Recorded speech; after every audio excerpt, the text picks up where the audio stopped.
সামান্য এক ড্রাইভার মেয়ে হয়ে এসেছ বিভান ইয়াফের নিকট আশ্রয় চাইতে। তোমার সাহস দেখে আমি অবাক না হয়ে পারলাম না। সম্মুখে অবস্থানরত ব্যক্তির কণ্ঠে উচ্চারিত এমন অপমানজনক কথা কর্ণে পৌঁছাতেই চোখ তুলে তাকালো রূপন্তী। সাথে সাথেই চোখের সম্মুখে দৃশ্যমান হলো এক অতি সুদর্শন পুরুষ। পায়ের উপর পা তুলে নির্বিকার ভঙ্গিতে বসে রয়েছে সে। চোখে মুখে কিছুটা ইংরেজদের ছোঁয়া থাকলেও আবার বাঙালিনাও রয়েছে। লোকটা বাঙালিদের তুলনায় ফর্সা, তবে ইউরোপিয়ান ইংরেজদের তুলনায় চাপা। অবশ্য ইউরোপিয়ান ইংরেজদের শরীরের ওই ফ্যাকাশে ফর্সা বর্ণের তুলনায় এই বর্ণটাই অধিক সুন্দর। কিঞ্চিত লম্বা চুলগুলো পরে আছে তার ফর্সা কপাল জুড়ে। পরনে ঢিলেঢালা কালো টি শার্ট এবং ছোট প্যান্ট। রূপন্তীর ভ্রু কুঁচকে এলো। আচ্ছা, এটাকে ঠিক কি ধরনের প্যান্ট বলা যায়? 3/4 প্যান্ট? না, 3/4 প্যান্ট তো থাকে হাঁটু অবধি কিংবা তার নিচে, কিন্তু এই প্যান্ট তো আরও ছোট। তবে 2/4 প্যান্ট, সে প্যান্টও কি এত ছোট যে উরুর ফর্সা চামড়া দেখা যাবে? রূপন্তীর মন চিৎকার করে উঠল। খুব করে বলতে ইচ্ছে হলো, একটা মেয়ের সম্মুখে এসব অশুভ মার্কা প্যান্ট পরে বসে থাকতে লজ্জা করে না আপনার? এর থেকে জাঙ্গিয়া পরে বসে থাকতেন। স্পেনে পা রাখার পর মুহূর্তেই আমি আপনার সুরত দর্শন করে হার্ট অ্যাটাক করে দেশে ফিরতাম। মনে মনে এত কথা বললেও মুখে কিছু বলল না রূপন্তী। এই পুরুষের সাথে এখন ঝামেলায় জড়ানো মানেই নিজের বিপদ নিজে ডেকে আনা। ইউরোপের এই চতুর্থ বৃহত্তম দেশ স্পেনে বিভান ইয়াফি তার একমাত্র আশ্রয় কেন্দ্র। এর সাথে এখন ঝামেলা করা মানেই নিজের আশ্রয় হারানো। যদিও বাবাকে এমন ইঙ্গিতপূর্ণভাবে ড্রাইভার বলার কারণে গায়ে লেগেছে রূপন্তীর, তবু সে সহ্য করে গেল। দৃষ্টি নত করে বলল, আমি আসতে চাইনি, কিন্তু দাদু আর দাদি দুজন জোর করলেন এখানে আসার জন্য। বিভান অগ্নি দৃষ্টিতে তাকালো রূপন্তীর পানে, দাঁতে দাঁত চেপে বলল, তারা তোমার দাদা দাদি নন, তারা আমার দাদা আর দাদি। লজ্জা করে না সামান্য এক ড্রাইভার মেয়ে হয়ে মালিকানকে এই নামে সম্বোধন করতে? রূপন্তীর মেজাজ বিগড়ালো কিছুটা। বারবার তার বাবাকে এই ড্রাইভার না করলেই কি নয়। হ্যাঁ, মানছে তার বাবা বিভানদের বাড়িতে গাড়ি চালানোর কাজ করে, তাই বলে বারবার তার বাবাকে ছোট করতে এই কথাটা উল্লেখ করতে হবে? বাবা যাই করুক না কেন, কোনো সন্তানই তার বাবার অপমান মেনে নিতে পারে না। রূপন্তী দাঁতে দাঁত চাপল। প্রথমবার নিজেকে নিয়ন্ত্রণ করে চেপে গেলেও এবার কিছুটা শক্ত কণ্ঠেই জবাব দিল, আপনার দাদা দাদি আমাকে সেই অধিকার দিয়েছেন বলেই তাদের আমি দাদা দাদি বলে সম্বোধন করেছি, নয়তো অধিকার চর্চা করে কারো সাথে সম্পর্ক পাতানো আমার ধাতে নেই। বিভানের চোখ মুখ শক্ত হলো। উঠে দাঁড়ালো সে। রূপন্তীর চারপাশে ঘুরে ঘুরে পর্যবেক্ষণ করতে শুরু করলো মেয়েটাকে। রূপন্তীকে সে দেখেছে বহু বছর আগে, অর্থাৎ এদেশে আসার আগে। তখন আর রূপন্তীর বয়স কতই বা হবে, এই 12 কিংবা 13 বছর, আর তার বয়স ছিল মাত্র 18। সেই মেয়েটা এখন কত বড় হয়ে গেছে। অনার্স শেষ করে মাস্টার্সের জন্য এসেছে স্পেনে। শারীরিক কাঠামোও বেশ ভালো। কিশোরী দেহ ছেড়ে শরীরের ভাজে ভাজে ছড়িয়ে পড়েছে এক প্রাপ্তবয়স্কা নারীর মোহনীয় দেহাবরণ। ফর্সা গায়ের রং, হ্যাংলা পাতলা লতানো দেহটা, লম্বায় বিভানের বক্ষ অবধি। কি ভেবে যেন উষ্ঠ বাঁকিয়ে হাসল বিভান। শীতল কণ্ঠে বলল, আমার খেয়ে আমার পরে আবার আমার মুখের উপরে জবাব দিচ্ছ? একদম বাবার মতো অকৃতজ্ঞ হয়েছ। রূপন্তী তীক্ষ্ণ দৃষ্টিতে তাকালো বিভানের পানে। এই খাওয়ার খোটাটা ঠিক পছন্দ হলো না তার। এতক্ষণের বিগড়ানো মেজাজটা আরও বিগড়ালো মেয়েটার। হতে পারে সে সামান্য একটা ড্রাইভারের মেয়ে, কিন্তু তাই বলে আত্মসম্মানহীন নয় যে কেউ তাকে খাবার খোটা দিবে আর সে চুপচাপ হজম করে যাবে। দাঁতে দাঁত চাপলো রূপন্তী। কাঠ কণ্ঠে বলল, আমরা আপনার খাইও না পড়িও না। আমার বাবার বেতন দেন আপনার দাদা, অর্থাৎ মিস্টার জালাল আহমেদ, তাও ফাও না। আমার বাবা আপনাদের গাড়ি চালান, পরিশ্রম করেন, তার পরিশ্রমের বিনিময়ে টাকা দেওয়া হয়, বসিয়ে বসিয়ে নয়। বিভান কিঞ্চিত সময় নিয়ে তাকিয়ে রইল রূপন্তীর পানে, অতপর অত্যন্ত শীতল কণ্ঠে বলল, গেট আউট। দেখুন। এইটুকু বলেই থামতে হলো রূপন্তীকে। বিভান হুঙ্কার তুলল, সাথে সাথে অত্যন্ত ক্রোধের সাথে বলল, get out you stupid girl. Rupanti কেঁপে উঠল বিভানের হুঙ্কারে, সাথে সাথে ক্রোধ বাড়ল ভীষণ। ছেলেটা তাকে কি বলল? স্টুপিড মানে বেকুব। রূপন্তী কটমট করল, তবে বলল না কিছুই। রাগে ক্ষোভে কোনো দিক বিবেচনা না করেই বাংলাদেশ থেকে আনা লাগেজটা নিয়ে বেরিয়ে গেল বাড়ি থেকে। বিভান দিশেহারা হলো তীব্র ক্রোধে, এলোমেলো দৃষ্টি ফেলে পাশেই কাচের তৈরি টি টেবিলের উপর থেকে নিজের মোবাইলটা হাতে তুলে নিল।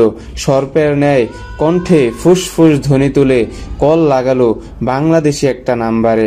জুবাইদা বেগম শুয়েছিলেন একটু, ইদানিং হাঁটুর ব্যথাটা বেড়েছে ভীষণ। রূপন্তী দেশে থাকতে সে বেশ সুন্দর করে তেল মালিশ করে দিত, কিন্তু এখন কে দিবে? মেয়েটাকে তো তিনিই পড়ার জন্য স্পেনে পাঠিয়ে দিয়েছেন। অবশ্য এতে তার আফসোস নেই কোনো, এটা ওই মেয়েটার প্রাপ্য ছিল। রূপন্তী মেয়েটা মেধাবী ভীষণ। তাছাড়া যখন নিজের ছেলের বউকে হারিয়ে নিঃস্ব হয়ে পড়েছিলেন তিনি এবং তার স্বামী, তখন ওই রূপন্তীর পরিবারই সঙ্গী হয়ে উঠেছিল তাদের। নাতিটা তো বাবা মায়ের মৃত্যুর পর সেই কবেই পাড়ি দিয়েছে ইউরোপের দেশে।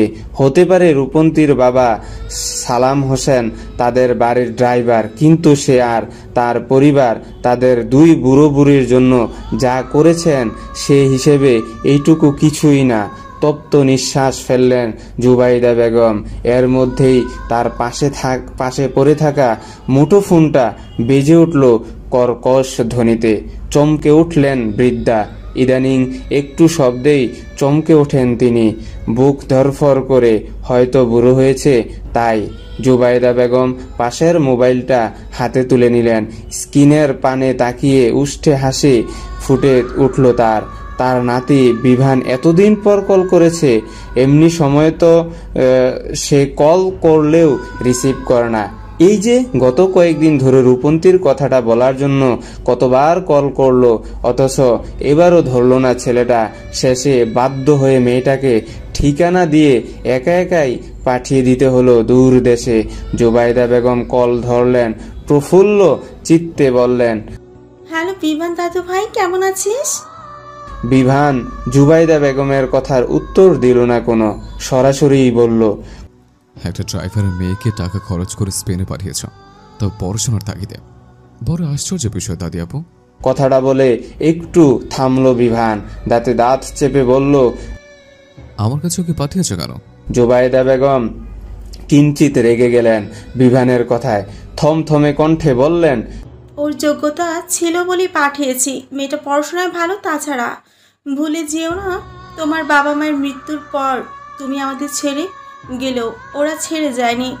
আমি আর তোমার দাদা যখন একা হয়ে পড়েছিলাম তখন ওরাই আমাদের দেখেছে। সেই হিসাবে রূপন্তীর স্বপ্ন পূরণ করা আমার দায়িত্ব ছিল।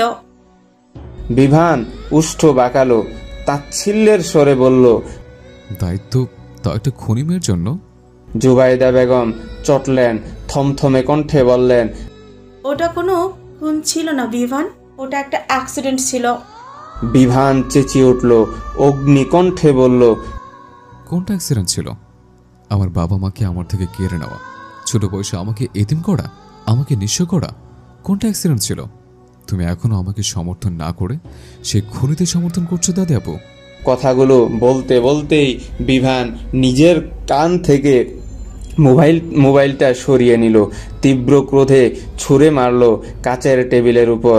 সাথে সাথেই ঝনঝন শব্দ করে টেবিলটা ভেঙে গেল।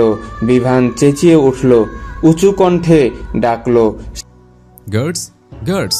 সাথে সাথে দুজন বিদেশি শক্তপোক্ত পুরুষ ছুটে এসে দাঁড়ালো বিভানের সম্মুখে। ইংরেজি বাক্যে বলল, জি স্যার।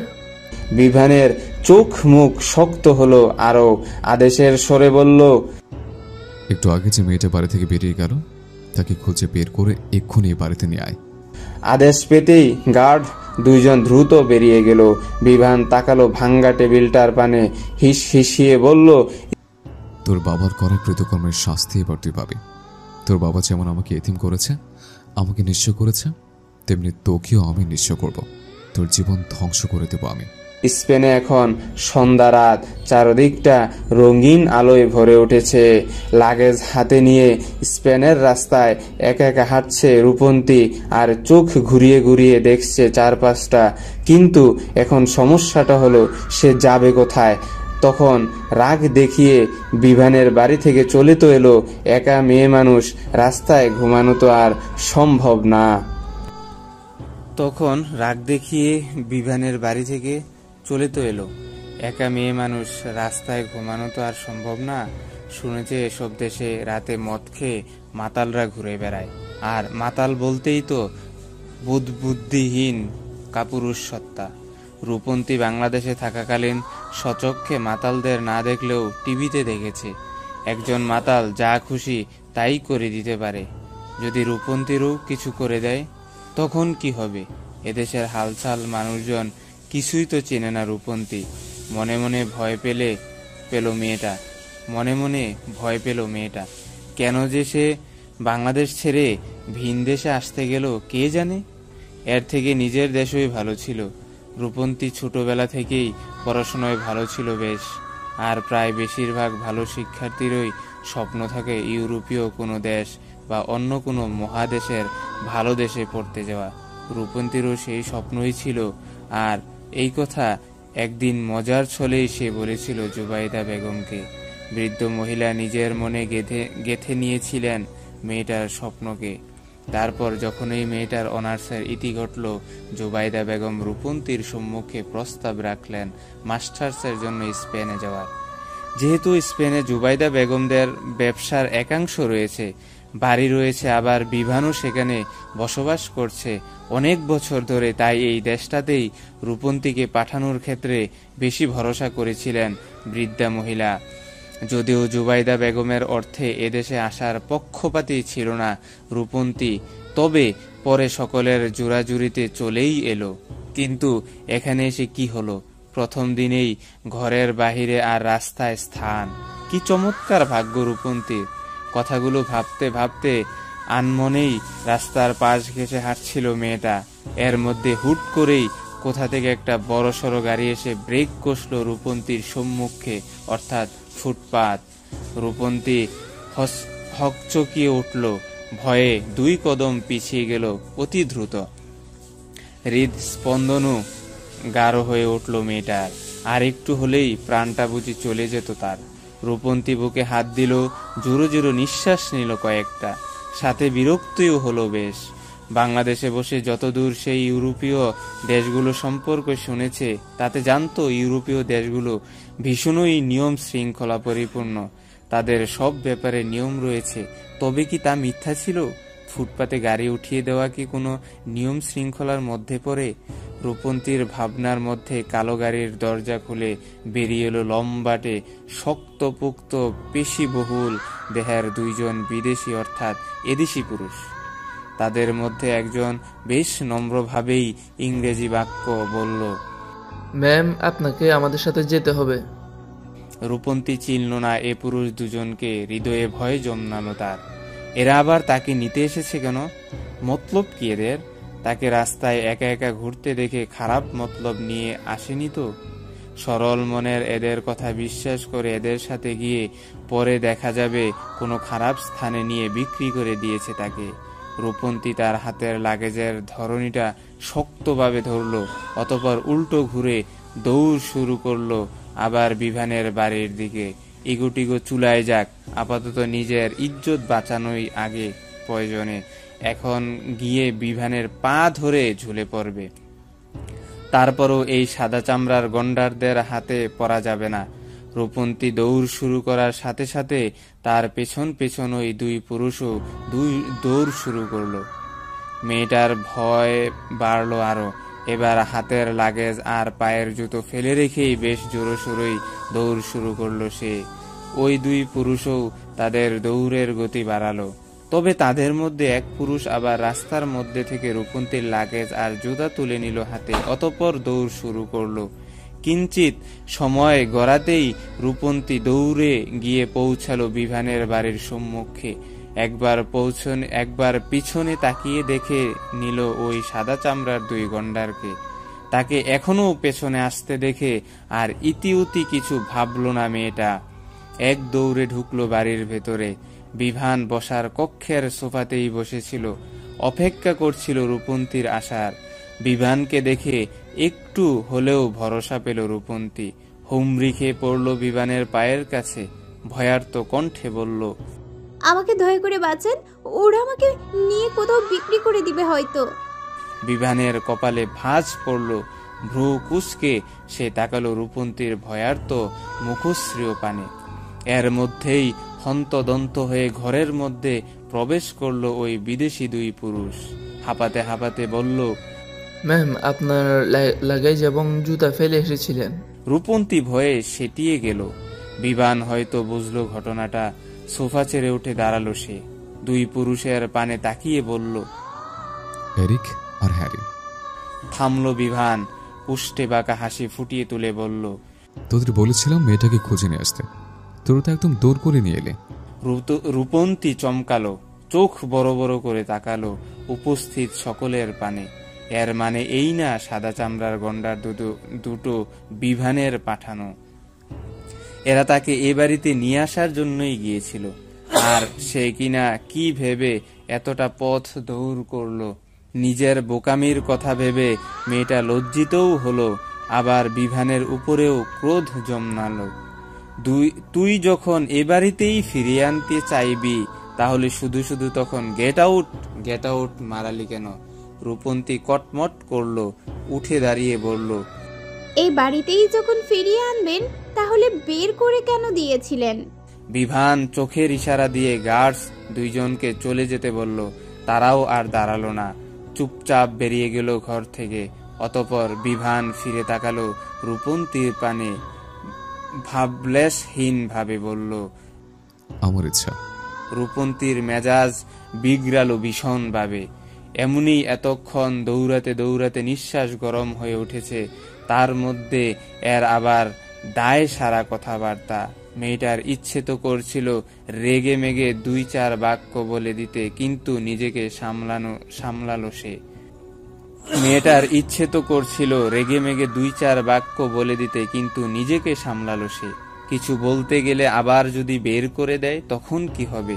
তাছাড়া সামান্য এক ড্রাইভারের মেয়ে হয়ে মালিকের সাথে এত উঁচু কণ্ঠ তার মানায় না। জুবায়ের বেগম যে তাকে দয়া করে বিদেশে পড়তে পাঠিয়েছে তাই অনেক। ক্রোধে নিজের অবস্থান ভুলে গেলে চলবে না তার। সব সময় তার নিজের অবস্থান অধিকার সম্পর্কে সচেতন থাকতে হবে।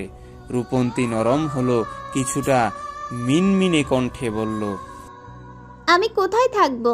মানে আমার রুম কোনটা? রূপন্তীর কথা শেষ হতে না হতেই বিভান পা ফেলল পাশ ফিরে, স্বাভাবিক কণ্ঠে বলল, আমার সাথে এসো।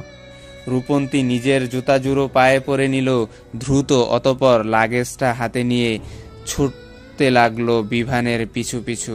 বিভানদের এই বাড়িটা বেশ বড়সড়। রূপন্তী বাড়ির চারদিকটা দেখতে লাগলো চোখ ঘুরিয়ে ঘুরিয়ে। সুইমিং পুল, ফুলের বাগান সহ বিশাল এক বাড়ি। এত বড় বাড়িতে বিভান একা একা থাকে? ভয় করে না লোকটার? হয়তো করে না। যদি করত তবে কি আর একা থাকতে পারতো নাকি? বিভান রূপন্তীকে নিয়ে এসে দাঁড়ালো বাড়ির একদম কোণার দিকে একটা কক্ষের সম্মুখে। পকেট থেকে একটা চাবি বের করে খুলল কক্ষের দরজা। সাথে সাথেই ভিতর থেকে বোটকা একটা গন্ধ বেরিয়ে এলো। রূপন্তী নাক চাপলো সাথে সাথে। তবে বিভান নির্বিকার ভঙ্গিতে দাঁড়িয়েই বলল, এটা তোমার কক্ষ। রূপন্তী দরজার ফাঁকা থেকে উকি মারল কক্ষের ভিতরে। চারদিকে ধুলোবালিতে পরিপূর্ণ কক্ষটা। মনে হচ্ছে অনেক দিন কেউ এ মুখ হয়নি। কেমন একটা দুর্গন্ধও বের হচ্ছে কক্ষের ভিতর থেকে। এই কক্ষে সে থাকবে কিভাবে? এত বড় বাড়িতে এতগুলো কক্ষ থাকতে তাকে খুঁজে খুঁজে এই কক্ষটাই কেন দিল? রূপন্তী মুখ ঘুরিয়ে তাকালো বিমানের পানে। কিছুটা ইতস্তত করে বলল, এই কক্ষটা নোংরা ভীষণ, আমাকে অন্য কোনো কক্ষ দেওয়া যায় না? বিভান তাকালো রূপন্তীর পানে, ভাবলেশহীন ভাবে বলল, এই কক্ষে থাকলে থাকো, নয়তো অন্য কোথাও নিজের ব্যবস্থা করে নাও। রূপন্তী চারদিকে চোখ ঘুরালো একবার, অতঃপর আবার বলল, বাড়িতে তো অনেকগুলো কক্ষ আছে, ওগুলোর যে কোনো একটা দিন না, এই কক্ষটা ভীষণ নোংরা। বিভান উষ্ঠ বাঁকালো, তাচ্ছিল্য করে বলল, ওগুলো আমাদের মতো মানুষের জন্য, কোনো ড্রাইভার বা তার মেয়ের জন্য না। রূপন্তী অপমানী বোধ করল ভীষণ ভাবে। তার বাবা ড্রাইভার বলে কি তারা মানুষ নয়? এই বিভান তাদের মানুষ মনে করে না। এখন এই নতুন দেশে, নতুন শহরে রূপন্তীর যাওয়ারও জায়গা নেই কোনো। নয়তো এত অপমানের পর সে কিছুতেই এখানে থাকতো না সে। মেয়েটা মনে মনে সিদ্ধান্ত নিল একটু পরিচিত হয়েই সেই কলেজ হোস্টেলে উঠবে। এই অহংকারী খারাপ লোকের বাড়িতে থাকবে না কিছুই। কিন্তু সে পর্যন্ত তো থাকতে হবে, আর তো উপায় নেই কোনো। মেয়েটা পা বাড়িয়ে ঢুকে গেল ওই ধুলোবালি পূর্ণ কক্ষে। ঠাস করে আটকে দিল দরজাটা। বিভান কিঞ্চিত সময় নিয়ে তাকিয়ে রইল বন্ধ দরজাটার পানে, অতঃপর বাঁকা হেসে চলে গেল নিজের কক্ষের উদ্দেশ্যে। কিন্তু রূপন্তী এখন কি করবে? এই পুরো কক্ষ পরিষ্কার করবে কিভাবে? এমনিই ধুলোবালিতে অ্যালার্জি আছে তার। এই কক্ষ পরিষ্কার করতে গিয়ে তো নাজেহাল অবস্থা হবে। ফুস করে একটা নিঃশ্বাস ফেলল রূপন্তী। নিজেকে শক্ত করল সে। যা হয় হোক, এই কক্ষ পরিষ্কার তো তাকে করতেই হবে, নয়তো আজ রাস্তায় থাকা ছাড়া উপায় হবে না। কোনো হোটেলে যে উঠবে তাও সাহস হচ্ছে না। নতুন দেশ, নতুন মানুষ, এর মধ্যে না বুঝে কোনো হোটেলে উঠে যদি বিপদ আপদ হয় তখন কি হবে? রূপন্তী নিজের মনকে শক্ত করল। শরীরে জড়ানো ওড়নাটা দ্বারা ভালোভাবে মাথা, ঘাড় এবং মুখটা ঢেকে নিল। অতঃপর শুরু করলো কক্ষ পরিষ্কার। একে একে মুছতে শুরু করলো কক্ষে থাকা সকল আসবাবপত্র। কিন্তু নিজের কাজে নিজে সে বহাল থাকতে পারল না। খুব বেশিক্ষণ। কেমন দম বন্ধ হয়ে আসছে, হাঁচি আসছে বারবার। হয়তো ধুলোবালির কারণে শ্বাসকষ্ট উঠছে রূপন্তীর। মেয়েটা দেরি করলো না আর। এখানে অসুস্থ হয়ে পড়লে তাকে দেখার মতো লোক নেই কোনো। না, তাকে কোনোভাবে অসুস্থ হওয়া যাবে না। দ্রুত কক্ষ থেকে দৌড়ে বেরিয়ে গেল রূপন্তী। মাথা মুখ থেকে ওড়না খুলে জোরে জোরে নিঃশ্বাস নিতে শুরু করলো মুক্ত বাতাসে। কিঞ্চিত সময় নিয়ে নিজেকে একটু ঠিক করলো। অতঃপর আবার লেগে গেল কক্ষ পরিষ্কারের কাজে। মধ্যরাত অবধি এভাবেই বারবার কক্ষ থেকে বেরিয়ে নিজেকে ধাতস্থ করে শেষ পর্যন্ত কক্ষটা পরিষ্কার করতে সক্ষম হলো মেয়েটা। রূপন্তী মাথা মুখ থেকে ওড়নাটা খুলে ফেলে দিল। কক্ষের চারপাশটা একবার ভালোভাবে পর্যবেক্ষণ করে ঢুকে গেল ওয়াশরুমে। এখন গোসল না করলেই নয়, এমনই অ্যালার্জিতে নাজেহাল অবস্থা। চোখ দুটো পোড়াচ্ছে ভীষণ। হাঁচি দিতে দিতে চোখ নাক লাল হয়ে উঠেছে। তার উপর শরীরে ধুলোবালি লেগে আছে এখনো। চোখ দুটো পোড়াচ্ছে ভীষণ। হাঁচি দিতে দিতে চোখ নাক লাল হয়ে উঠেছে। তার উপর শরীরে ধুলোবালি লেগে আছে এখনো। ভাগ্যিস এসব দেশের বেশিরভাগ বাড়িতেই প্রতিটি কক্ষের সাথে সংযুক্ত ওয়াশরুম থাকে, নয়তো এই রাতে আবার এই ওয়াশরুম নিয়ে ঝামেলা বাধ্য। বিভান ইয়াফি নামক ওই নিষ্ঠুর পুরুষ তো পারলে তাকে এই বাড়িতে রাখে না। আর তো ওয়াশরুম। রূপন্তী বেশ কিছুটা সময় নিয়ে ভালোভাবে গোসল সেরে বেরিয়ে এলো। শরীরটা এখন একটু হালকা মনে হচ্ছে, কিন্তু অ্যালার্জির কারণে নাক টানাটানি আর হাঁচি বন্ধ হয়নি। মেয়েটা মাথার চুলগুলো কোনো রকমে একটু মুছে শুয়ে পড়ল বিছানায়। তবে বেশি সময় নিয়ে শুয়ে থাকতে পারল না সে। ক্ষুধায় পেটের মধ্যে ইঁদুর দৌড়াচ্ছে। সেই যে প্লেনে ওঠার আগে সে খেয়েছিল, তারপর আর পেটে তেমন কিছু পড়েনি। প্লেনে থাকা অবস্থায় খাবার দেওয়া হয়েছিল, তবে সে খাবারের স্বাদ ভিন্ন ছিল, যা রূপন্তীর জিহ্বাকে প্রশান্তি দিতে পারেনি, ফলস্বরূপ আর পেটেও জায়গা করে নিতে পারেনি খুব বেশি। ক্ষুধা দমনের জন্য অল্পই খেয়েছিল। তাছাড়া একা বাংলাদেশ থেকে এই দূর দেশে এসেছে, এখানে এসে কি করবে, কোথায় যাবে? বিভানকে খুঁজে পাবে তো? যদি সে বিভান অবধি না পৌঁছাতে পারলো তখন কি করবে? মস্তিষ্কে বিভিন্ন ধরনের চিন্তা নিয়েও খেতে পারেনি মেয়েটা। আর তারপর তো এখানে এসে আরেক ঝামেলা। তপ্ত নিঃশ্বাস ফেলল রূপন্তী। বিছানা ছেড়ে উঠে বসলো সে। নিজের পার্শ্ব ব্যাগের মধ্যে কিছুটা সময় নিয়ে হাতাহাতি করে বেরিয়ে পড়ল কক্ষের বাইরে। এই মধ্যরাতে বাইরের দোকানপাট নিশ্চয়ই সব বন্ধ। বাইরে খাবার পাওয়ার উপায় নেই। এখন রান্নাঘরটা খুঁজতে হবে, হয়তো ওখানে খাওয়ার মতো কিছু পাওয়া যাবে। রূপন্তী এদিক ওদিক ঘুরে রান্নাঘর খুঁজতে লাগলো। কিছুটা সময়ের মধ্যে খুঁজে পেয়েও গেল সে। বেশি ইতিউতি না ভেবে রান্নাঘরে ঢুকে পড়লো মেয়েটা। ফ্রিজ খুলে খুঁজতে শুরু করলো খাবার কিছু। কিন্তু আশ্চর্যের বিষয় হলো ফ্রিজ ভর্তি কোল্ড ড্রিঙ্কস ছাড়া কিছুই নেই। রূপন্তী অবাক হলো, এই লোক কি এই কোল্ড ড্রিঙ্কস ব্যতীত কিছু খায় না? এসব পানীয় খেয়ে বেঁচে আছে কিভাবে? রূপন্তী এক রাশ হতাশা নিয়ে ফ্রিজ বন্ধ করলো। রান্নাঘরে ঘুরে ঘুরে খুঁজতে লাগলো অন্য কিছু। খুঁজতে খুঁজতে একটা বড় কৌটার মধ্যে কিছু ইনস্ট্যান্ট নুডলস পেল। ভাতপ্রিয় বাঙালিদের এসব খাদ্য দেখলে নিজেকে অসহায় ব্যতীত কিছুই মনে হবে না। তবুও কিছু করার নেই, বাঁচতে হলে খেতে হবে। ক্ষুধায় পেটের মধ্যে নাড়ি ভুঁড়েও গুরু গুরু ধ্বনি তোলা শুরু করেছে। রূপন্তী একটু সময় নিয়ে চুলায় পানি গরম করলো। অতঃপর সে পানি নুডলসের মধ্যে ঢেলে পা বাড়িয়ে এসে বসলো বসার কক্ষের সোফায়। একটা চামচ দিয়ে কয়েক চামচ নুডলস মুখে তুলল। হুট করেই পায়ের কাছে কিছু একটা টের পেল, কেমন নরম নরম আবার নড়ছে। রূপন্তী চমকে উঠল, ভীত হলো তার হৃদয়। ভয়ার্ত দৃষ্টিতে তাকালো পায়ের পানে। চোখে পড়ল একটা ছোট্ট শুভ্র রঙা বিদেশি কুকুর ছানাকে। কেমন লেজ নাড়িয়ে নাড়িয়ে তার পায়ের কাছে ঘুর ঘুর করছে। হয়তো তারও ক্ষুধা লেগেছে, কিন্তু বোবা প্রাণী নিজের মনের কথা বলতে পারছে না। রূপন্তী বুঝলও না এই প্রাণীটিকে। ভয়ে লাফিয়ে উঠল সে, চিৎকার করে বলল, এই যা যা, হুস হুস। কুকুর ছানাটা গেল না, উল্টো রূপন্তীর নিকটে আরো ঘেঁষল। নিজের নরম পশমের দ্বারা উষ্ণ পরশ দিল রূপন্তীর পায়ে। মেয়েটা এবার আরো জোরে চিৎকার করে উঠল, গলা বাড়িয়ে বলল, এটাকে এখানে পালে কে? আল্লাহ গো, আমি বোধহয় শেষ। একটা কামড় 14টা ইনজেকশন। বিভান কেবলই একটু ঘুমিয়েছিল, এর মধ্যেই বসার কক্ষ থেকে চিৎকার চেঁচামেচির শব্দ কর্ণকুহুরে পৌঁছালো তার। বেচারা বিরক্ত হলো বেশ।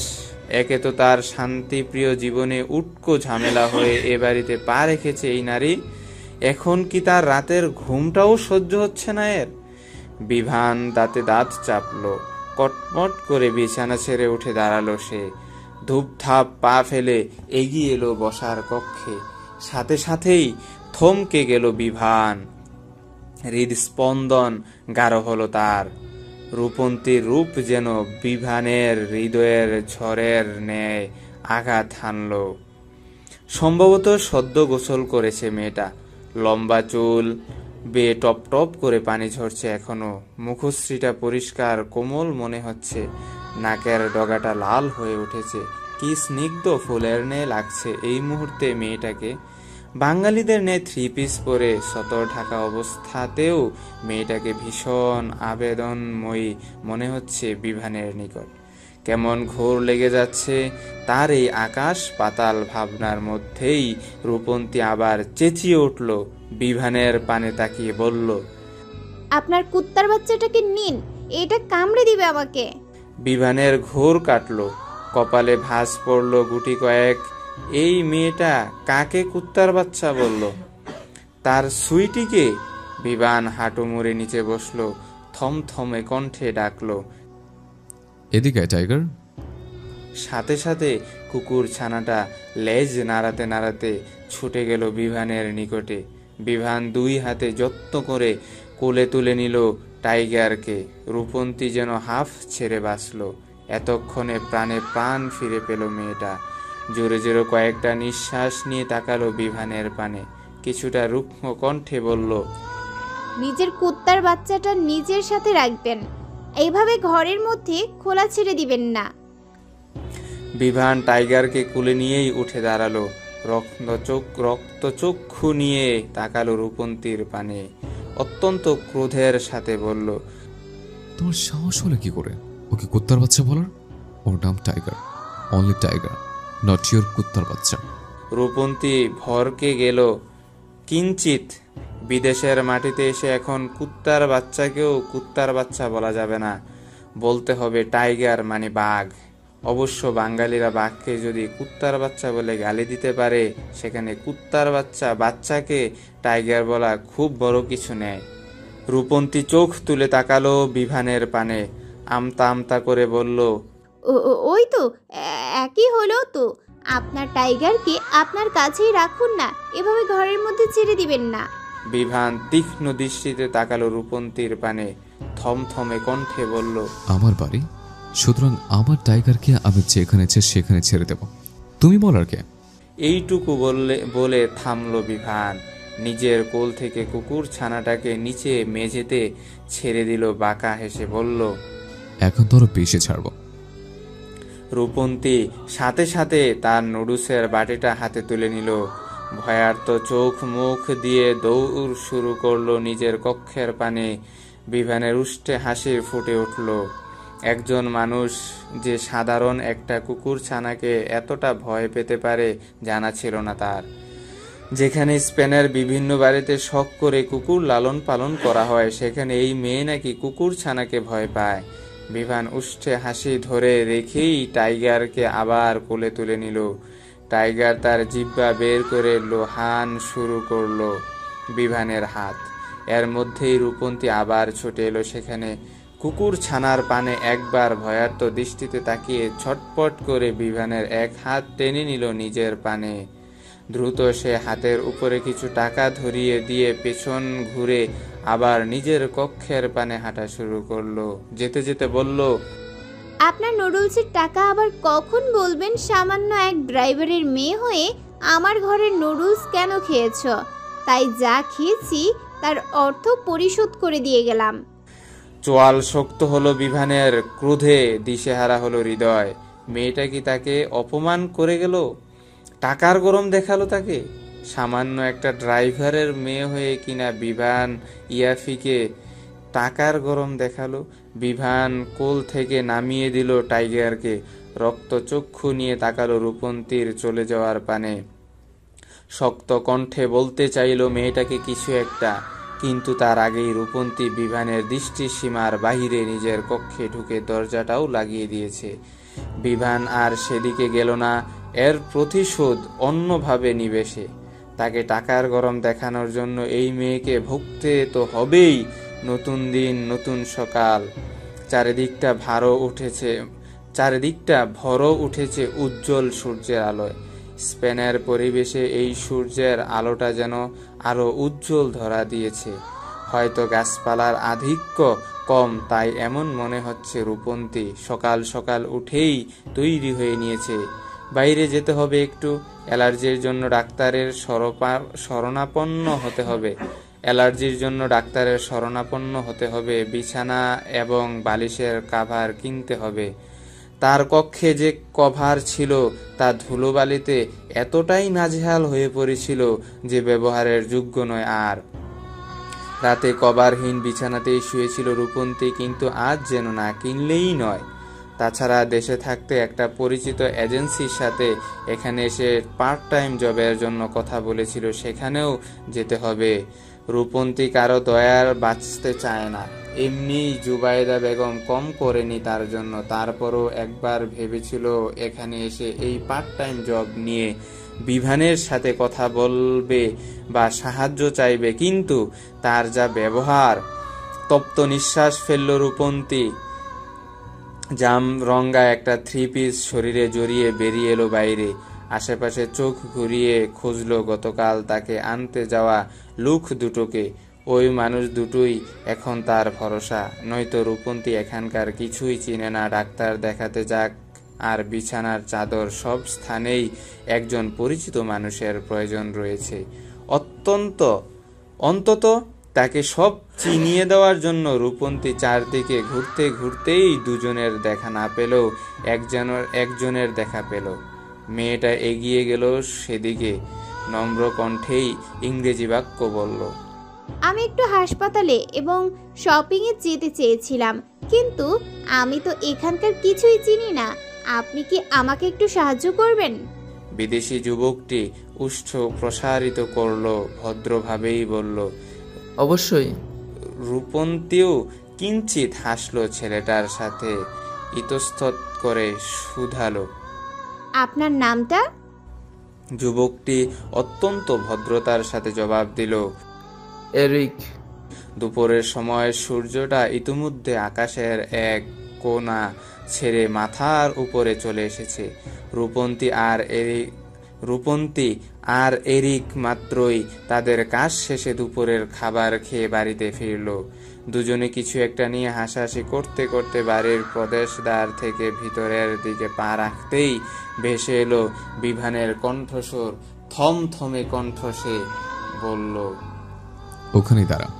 দুজনে কিছু একটা নিয়ে হাসাহাসি করতে করতে বাড়ির প্রবেশদ্বার থেকে ভিতরের দিকে পা রাখতেই ভেসে এলো বিভানের কণ্ঠস্বর। থমথমে কণ্ঠে সে বলল। দরজার সম্মুখেই দাঁড়িয়ে গেল দুজন। চোখ তুলে তাকালো সম্মুখ পানে। কেমন ফোলা ফোলা চোখ মুখ, কিঞ্চিত বড় চুলগুলো এলোমেলো হয়ে পড়ে রয়েছে বিভানের কপালের উপরে। হয়তো মাত্রই ঘুম থেকে উঠেছে। এই দুপুরে কিনা একজন সুস্থ সবল মানুষ ঘুম থেকে উঠেছে। বড়লোকের সব বিরাট কারবার। রূপন্তী আড়ালে ভেংচি কাটলো, মনে মনে বলল, নবাবজাদা কেবল উঠেছে ঘুম থেকে, তোকে উঠতে কে বলেছে?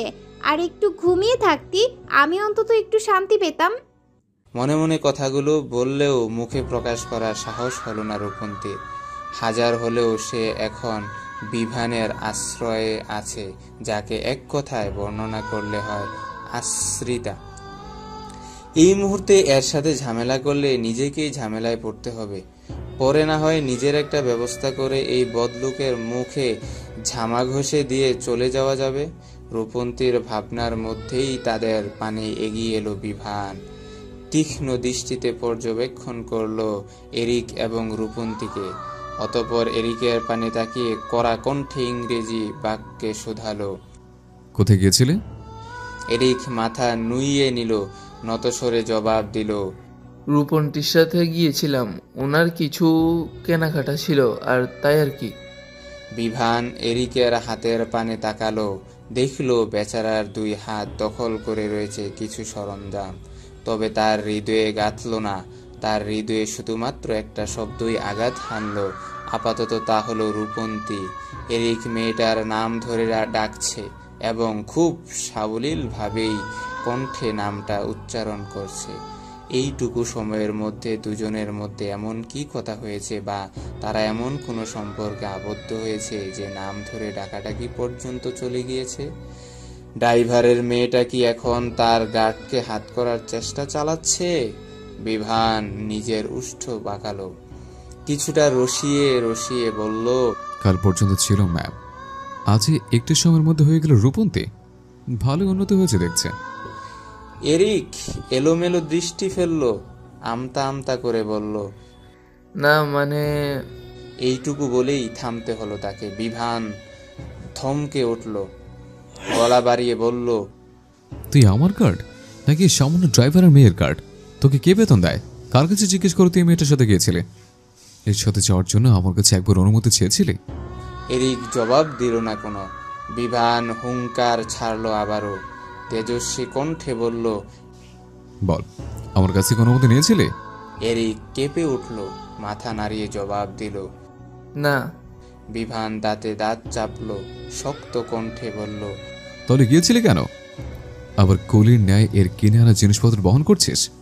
রূপন্তীর এই পর্যায়ে রাগ লাগলো একটু। তখন থেকে এসে এর চোটপাট দেখে যাচ্ছে, কিন্তু কেন? তাদের অন্যায় কোথায় যে চোটপাট দেখাবে? এই দেশে নতুন এসেছে রূপন্তী, স্থান, পরিবেশ, মানুষ সবকিছুই তো তার অজানা। এমন পরিস্থিতিতে এরিক তাকে একটু সাহায্য করছে, ব্যাস এইটুকুই। নিজে তো সাহায্য করবেই না, অন্য একজন করলেও দোষ। রূপন্তী ফুঁসে উঠল, কড়া গলায় বলল, উনি আমাকে সাহায্য করতে গিয়েছিলেন, মানুষ হিসেবে মানুষকে সাহায্য করতেই পারে, এটাই স্বাভাবিক। সবাইকে কি আপনার মতো কুচক্রী ভেবেছেন নাকি? বিভানের চোখে মুখে ক্রোধের আভা ছড়িয়ে পড়ল, তবে সে উত্তর দিল না রূপন্তীর কথার। একবার মেয়েটার পানে তাকালো না অব্দি, দৃষ্টি এরিকের পানে নিবদ্ধ রেখেই কঠিন কণ্ঠে বলল, তোর এই মাসের বেতন বন্ধ। প্রত্যুত্তরে এরিক প্রতিবাদ করল না বিন্দুমাত্র, বরং মাথা দুলিয়ে বিভানের কথায় সম্মতি প্রকাশ করে রূপন্তীর কেনা সামগ্রী সমূহ তাকে বুঝিয়ে দিয়ে বেরিয়ে গেল বাড়ি থেকে বাইরে। রূপন্তী অবাক হলো, মাস শেষ বেতনটা সবারই ভীষণ আকাঙ্ক্ষিত। বেতনের আশায়ই তো মানুষ চাকরি করে। কেউ এই বেতন দ্বারা নিজের পরিবার চালায়, কেউ নিজেকে চালায়। অথচ এই লোক এরিকের বেতন বন্ধ করে দেওয়ার পরও কিছু না বলে, কোনরূপ প্রতিবাদ না করে সে নীরবে চলে গেল। আশ্চর্য তো! তবে ঘটনাটা তখন তার জন্য ঘটেছে, তখন উত্তরটা সেই দিবে। তাকে সামান্য একটু সাহায্যের জন্য অন্য একজন মানুষের পুরো 1 মাসের বেতন কেটে নেওয়া হবে, এটা মোটেই মানা যায় না। তাকে সামান্য একটু সাহায্যের জন্য অন্য একজন মানুষের পুরো 1 মাসের বেতন কেটে নেওয়া হবে, এটা মোটেই মানা যায় না। রূপন্তী ফুস করে একটা নিঃশ্বাস ছাড়ল, এরিকের সাফাই দিয়ে বলল, ও বেচারার কি দোষ? ওকে আমি বলেছিলাম আমার সাথে যেতে, এর জন্য আপনি ওর বেতন কেটে নেবেন? এ কি ধরনের বর্বরতা? বিভান শীতল দৃষ্টিতে তাকালো রূপন্তীর পানে, ঠান্ডা অথচ গম্ভীর কণ্ঠে শোধালো, আমি কি করব না করব তা তোমার কাছে জিজ্ঞেস করতে হবে? কে তুমি? সাধারণ এক ড্রাইভারের মেয়ে? দেখুন আপনি কিন্তু। তোমার মতো 2 পয়সার মেয়ের সাহস কি করে হলো আমার কর্মের কৈফিয়ত চাইতে এসেছ? পুনরায় বিভানের হুঙ্কার কেঁপে উঠল রূপন্তী, সেই সাথে অপমানিত বোধ করল বেশ। কাল থেকে তো শুধুমাত্র ড্রাইভারের মেয়ে করে এসেছে, এখন আবার বলছে 2 পয়সার মেয়ে। বাক্যটা আঘাত করল রূপন্তীর হৃদয়ে। চোখের কোণে অশ্রু কণার আবির্ভাব ঘটল না চাইতেই। লোকটা এসেছে পর থেকে তাকে অপমান করেই যাচ্ছে, কখনো বাবাকে নিয়ে, কখনো তাকে নিয়ে। নিহাত বিপদে পড়ে এখনো এমন এক লোকের ছায়াতলে আছে, নয়তো কখনো এর মতো মানুষের সাথে থাকতো না। রূপন্তীর আর তর্কে জড়াতে ইচ্ছে হলো না। সে যা নিয়েই তর্কে জড়াক না কেন, এই লোক ঘুরিয়ে ফিরিয়ে তাকে এবং তার বাবাকেই অপমান করবে। রূপন্তী চুপচাপ হাতের সরঞ্জাম নিয়ে পা বাড়ল বাড়ির ভেতরের দিকে। ঠিক তখনই আবার মুখ খুলল বিভান, থমথমে কণ্ঠে বলল, দাঁড়াও। রূপন্তী থমকে দাঁড়ালো, বিভানের পানে না তাকিয়েই জবাব দিল, আবার কি? কোথায় যাচ্ছ? জাহান্নামে। রূপন্তীর রুক্ষ কণ্ঠস্বর বিভান পাত্তা দিল না ততটা, বরং সে পূর্বের স্থান থেকে সরে এসে বেশ আয়েশি ভঙ্গিতে বসল সোফায়। ভাবলেশহীন ভাবে বলল, আমার জন্য রান্না করে রেখে তারপর যেতে ইচ্ছা যাও। রূপন্তী ভ্রু কুঁচকালো, বিভানের পানে ফিরে তাকিয়ে বলল, আমি রান্না করব কেন? তাহলে তোমাকে কি আমি আমার বাড়িতে বসে বসে খাওয়ানোর জন্য রেখেছে? আমার এত বড় আলিশান বাড়ির এক কক্ষে তোমার মতো এক ক্ষুদ্র ড্রাইভারের মেয়েকে থাকতে দিয়েছে, এর মূল্য তো তোমাকে চোকাতে হবে, তাই না? সুতরাং আমি ভেবেছি তোমাকে বাড়িতে থাকতে দেওয়ার পরিবর্তে তুমি আমাকে রান্না করে খাওয়াবে, অর্থাৎ আজ থেকে তুমি আমার বাড়ির রান্নার লোক। থামলো বিভান, আবার বলল। কথাগুলো রূপন্তীর গায়ে লাগলো ভীষণভাবে, তবে উত্তর দিল না কোনো। ভেবে দেখলো এই মুহূর্তে রান্নার কাজটা করাই তার জন্য ভালো হবে। অন্তত এই লোকের খোটা থেকে তো বাঁচতে পারবে। ফ্রিতে থাকতে দিয়েছে, এই কথাটা আর উঠবে না। রূপন্তীরও নিজেকে আর অবহেলিত আশ্রিত মনে হবে না। সে তো ফ্রিতে থাকছে না, কাজের বিনিময়ে থাকছে। তপ্ত নিঃশ্বাস ফেললো মেয়েটা। নিজের কক্ষে আর ফিরে না গিয়ে গেল রান্নাঘরে। হাতের সরঞ্জামগুলো একপাশে রেখে চুলোর উপরে ভাত বসিয়ে দিল। ভাগ্যিস কাল রাতে এখানে নুডলস ব্যতীত আর কিছু না পেয়ে আজ বাজার থেকে চাল ডাল সবজি নিয়ে এসেছিল, নয়তো এখন রান্না কি করত। আবার যদি রান্না কি করব তা নিয়ে কোনো প্রশ্ন করত, তাতেও দু চার কথা শুনিয়ে দিত। ওই লোকের তো অপমান করার কোনো ছুতো পেলেই হলো। কিন্তু এখন চিন্তার বিষয় হলো, এদেশে রূপন্তী চলবে কিভাবে। দেশ থেকে আসার সময় নিজের জমানো আর বাবার থেকে মিলিয়ে 2 মাস চলার মতো টাকা সে নিয়ে এসেছিল। জুবাইদা বেগম অবশ্য তাও আনতে বারণ করেছিল। তিনি বলেছিলেন, বিভান দেখবে, তা সে যা দেখছে তার তো বলার বাহিরে। দীর্ঘ শ্বাস ফেলল রূপন্তী। আজ বাজারে গিয়েই অনেক টাকা খরচ হয়ে গেছে। এর পরের দিনগুলো কিভাবে কাটবে তার? একটা পার্ট টাইম জবের ব্যবস্থা যদিও হয়েছে, এদেশে আসার আগেই কথা বলছিল সেখানে। আর তা না হলেও জুবাইদা বেগম ব্যবস্থা করে নিতেন। কিন্তু তাতেও তো প্রথমে চাকরিতে যেতে হবে, তারপর মাস গেলে বেতন। কপালে কি আছে কে জানে। ভিন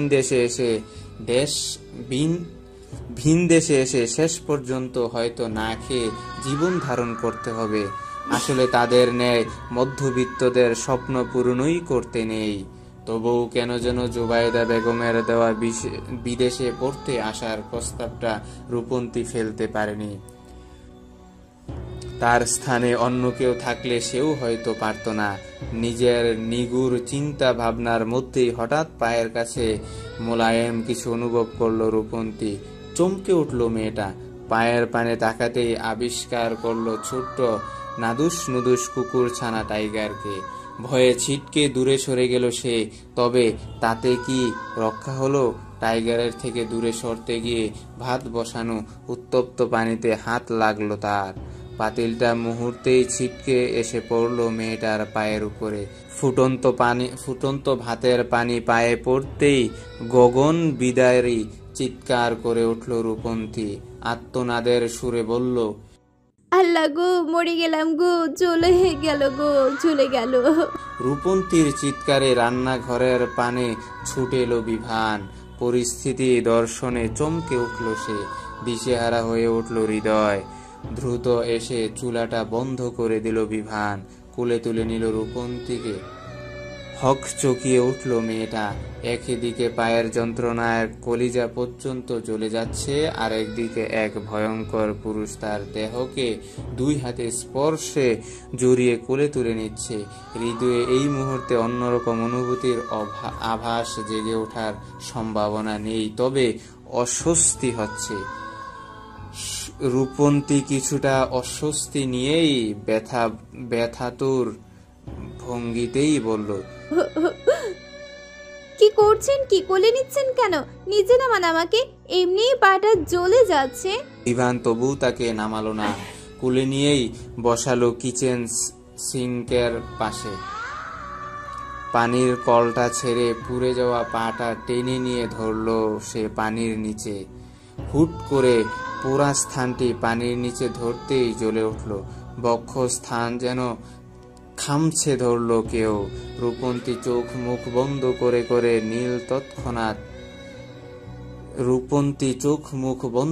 নিল তৎক্ষণাৎ। দিক বেশিক শূন্য হয়ে হাত বাড়িয়ে শক্ত করে জড়িয়ে ধরল বিভানকে। থমকে গেল বেচারা। হৃদস্পন্দন গাঢ় হলো। আকস্মিক এক নারীর স্পর্শে উত্তাল হয়ে উঠল ভিতরটা। এ কেমন অনুভূতি, এ কেমন অস্থিরতা! এমন অনুভূতি আগে কখনো তো টের পাইনি বিভান। রূপন্তীকে নিজের থেকে ঠেলে সরিয়ে দিতে চেয়েও পারল না সে। হাত দুটো কেমন অবশ হয়ে পড়ছে, ঝিমঝিম করছে মাথাটা। ততক্ষণে রূপন্তীর পুরা স্থানটাও ঠান্ডা হয়েছে। প্রথমে পানির স্পর্শে একটু জ্বলে উঠলেও কিঞ্চিত সময়ের ব্যবধানেই শীতল হয়ে উঠল স্থানটা। এখন একটু শান্তি লাগছে। প্রথমে পানির স্পর্শে একটু জ্বলে উঠলেও কিঞ্চিত সময়ের ব্যবধানেই শীতল হয়ে উঠল স্থানটা। এখন একটু শান্তি লাগছে। হুঁশ ফিরে পেল রূপন্তী। নিজের অবস্থান অনুভব করে চমকে উঠল মুহূর্তেই। দ্রুত বিভানকে ছেড়ে দিয়ে দূরে সরে গেল।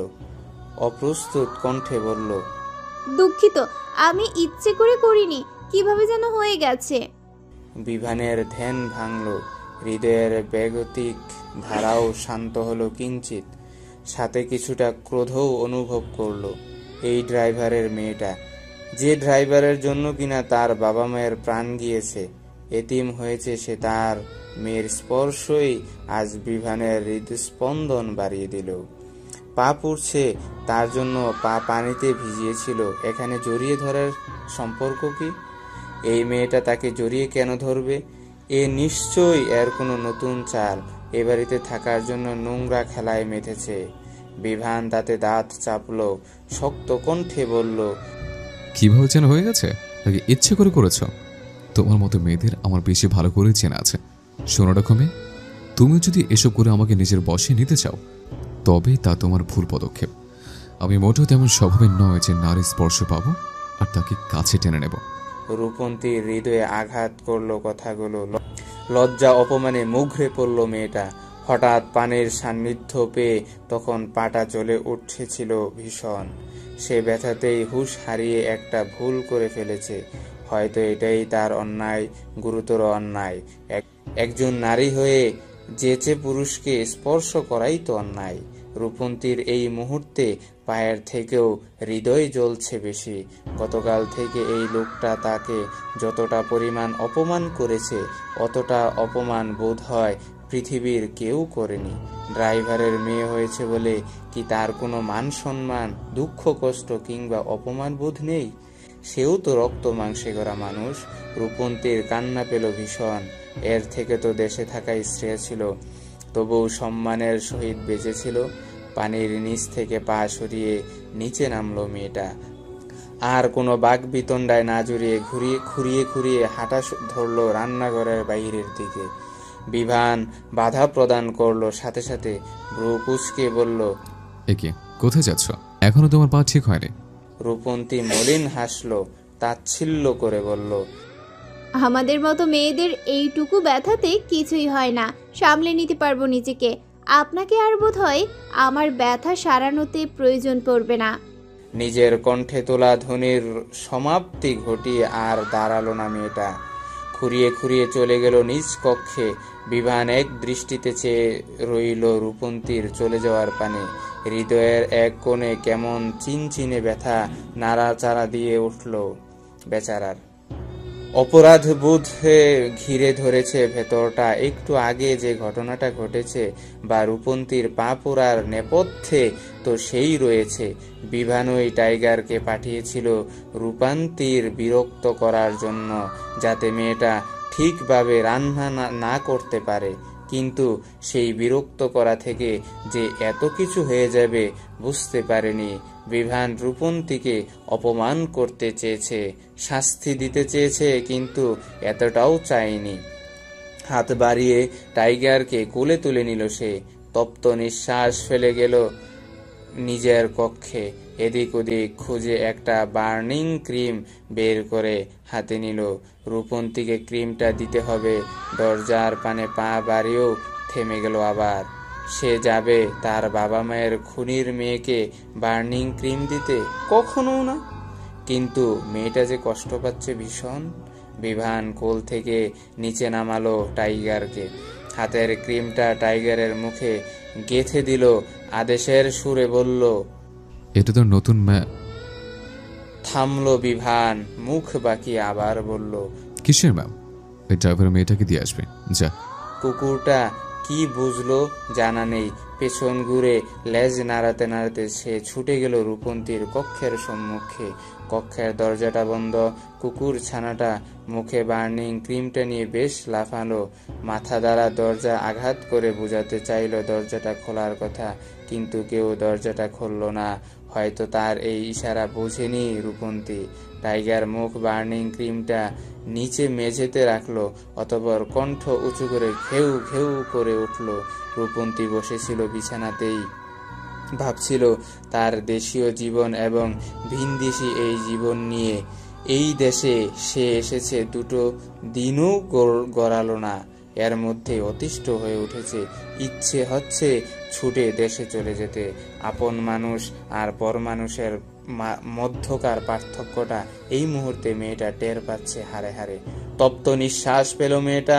নিজের ভাবনার মধ্যেই কুকুরের ডাক শ্রবণে চমকালো কিঞ্চিত। এই সময়ে আবার টাইগার এখানে কি করছে? রূপন্তী টাইগারকে ভয় পায় ভীষণ। অবশ্য দেশে থাকতে নিজ দেশীয় যে কুকুরগুলো সে দেখেছে সেগুলো কেমন দেখলেই তেড়ে আসতো, অপরিচিত মানুষ দেখলে ঘেউ ঘেউ করে তাড়া করত। তাই কুকুরের প্রতি একটু ভয় কাজ করে তার। রূপন্তী টাইগারের ডাক শুনেই উপেক্ষা করলো, ভয়ে বাইরে বেরোলো না। কিন্তু কুকুরটা যে তার ডাকাডাকি থামাচ্ছেই না, লাগাতার ডেকে ডেকে কানে তালা লাগিয়ে দিচ্ছে একদম। দরজা খুলবে না করেও উঠে দাঁড়ালো রূপন্তী। পাটা টেনে টেনে এগিয়ে গেল দরজার পানে। দরজাটা হালকা একটু ফাঁকা করেই দেখা গেল টাইগারের। মেয়েটাকে দেখেই টাইগার ডাকাডাকি থামালো। মেঝেতে ফেলে রাখা বার্নিং ক্রিমটা মুখে তুলে নিয়ে ভাসা ভাসা দৃষ্টিতে তাকালো রূপন্তীর পানে। দৃষ্টি দ্বারাই যেন বুঝিয়ে দিল, এটা পায়ে লাগিয়ে নাও, ব্যথা কমে যাবে। অবাক হলো রূপন্তী। একটা কুকুর কিনা তার পোড়া স্থানের ব্যথা লাঘবের জন্য ক্রিম নিয়ে এসেছে, অথচ একজন মানুষ হয়ে অপমান করলো বিভান। রূপন্তী দরজাটা পুরোপুরি খুলে ফেললো। এবার কুকুরের প্রতি থাকা মনের মধ্যকার ভয়টা একটু দমিয়ে বসলো। টাইগারের পাশে ঘেঁষে তার মুখ থেকে বার্নিং ক্রিমটা নিয়ে বলল, তুই একটা বোবা এবং ইতর শ্রেণীর প্রাণী হয়েও আমাকে যতটা বুঝলি, হয়তো একটা মানুষও আমাকে এতটা বুঝলো না রে টাইগার। রূপন্তীর ভীষণ ইচ্ছে হলো কুকুর ছানাটাকে একটু ছুঁয়ে দিতে, টাইগারের কোমল শুভ্র রঙা পশমের উপরে হাত বুলিয়ে দিতে ইচ্ছে হলো, কিন্তু সাহসে কুলালো না তা। টাইগারের পানে হাত বাড়িয়েও হাতটা আবার ফিরিয়ে নিল রূপন্তী। বার্নিং ক্রিমটা নিয়ে ঢুকলো কক্ষের ভিতরে, তবে দরজাটা খোলা রাখলো, হয়তো টাইগারের ভিতরে ঢোকার জন্য। কুকুর ছানাটিও লুফে নিল সে সুযোগটা। লেজ নাড়াতে নাড়াতে মেয়েটার পিছু পিছুই ঢুকলো কক্ষের ভিতরে। মেয়েটা সেদিকে একবার তাকিয়ে বসলো বিছানায়। আস্তে ধীরে পায়ের উপর বার্নিং ক্রিমটা লাগাতে শুরু করলো। সন্ধ্যা গড়িয়ে রাত হয়েছে। চারদিকটা কৃত্রিম সোডিয়ামের আলোয় ভরে উঠেছে উজ্জ্বলভাবে। দিনের সূর্যের আলোর ন্যায় উজ্জ্বল না হলেও রাতেও উজ্জ্বল এ শহর। রাস্তার ল্যাম্পপোস্টের আলো, বাড়িঘর, দোকানপাটের উজ্জ্বল আলোয় রাতেও কেমন ঝলমল করে। ভিন দেশের এ শহর। রূপন্তী সেই দুপুরের পর আর কক্ষ থেকে না বেরুলেও এ পর্যায়ে বেরিয়ে এসেছে বাইরে। খিচুড়ি বানাচ্ছে। পা ব্যথা নিয়ে দাঁড়িয়ে দাঁড়িয়ে ভাত তরকারি রান্নার মতো শক্তি তার নেই, তাই ডালে চালে মিশিয়ে অল্পতে খিচুড়ি বসিয়ে দিয়েছে। সেই যে দুপুরে এরিককে নিয়ে বাইরে খেয়ে এলো, তারপর আর এখন অবধি খাওয়া হয়নি কিছু। ক্ষুধাও রেখেছে বেশ। দুপুরের কথা স্মরণে আসতেই রূপন্তীর স্মরণে এলো এরিকের কথা। ছেলেটাকে তার জন্য কতটা বিপদে পড়তে হলো। বেতনটা পর্যন্ত কেটে নিল বিভান। তাকে সাহায্য করে এত কিছু সহ্য করলো ছেলেটা। এরিককে অন্তত একটা দুঃখিত বলা উচিত রূপন্তীর। নিজের বানানো খিচুড়ি 2 প্লেটে বাড়লো মেয়েটা। অতঃপর প্লেটগুলো নিয়ে পা বাড়ালো বাইরের পানে। এরিক বাগানের এক পাশে পায়চারি করছিল, হয়তো পাহারা দিচ্ছিল চারদিকটা। রূপন্তী প্লেট দুটো নিয়ে গিয়ে দাঁড়ালো বাগানের এক পাশে অবস্থানরত সিমেন্টের তৈরি টেবিল চেয়ারের পাশে। প্লেট দুটো টেবিলের উপরে রেখে গলা উঁচিয়ে ডাকলো, এরিক, এরিক। এরিক থমকে দাঁড়ালো। রূপন্তীকে দর্শনে ছুটে এলো তার নিকট, কিছুটা চিন্তিত কণ্ঠে শুধালো। পায়ে কি হয়েছে আপনার? দুপুরে তো দেখলাম ভালো। রূপন্তী উষ্ঠ প্রসারিত করলো, খাবারের পানে ইশারা করে বলল। তেমন কিছু না, বসুন আপনি, আমি নিজের হাতে রান্না করেছি, খেয়ে দেখুন কেমন হয়েছে। এরিক খাবারের পানে তাকালো, চোখ দুটো চকচক করে উঠল তার। উৎসুর কণ্ঠে জিজ্ঞেস করলো। বাঙালি খাবার? রূপন্তী মাথা নাড়ালো। এরিক আনন্দের সহিত বসলো চেয়ারে, প্লেটে রাখা চামটা হাতে নিতে নিতে বলল। I like Bengali food. একদিন স্যারের মামি এসেছিল, তখন খেয়েছিলাম। স্বাদটা যেন এখনো মুখে লেগে আছে।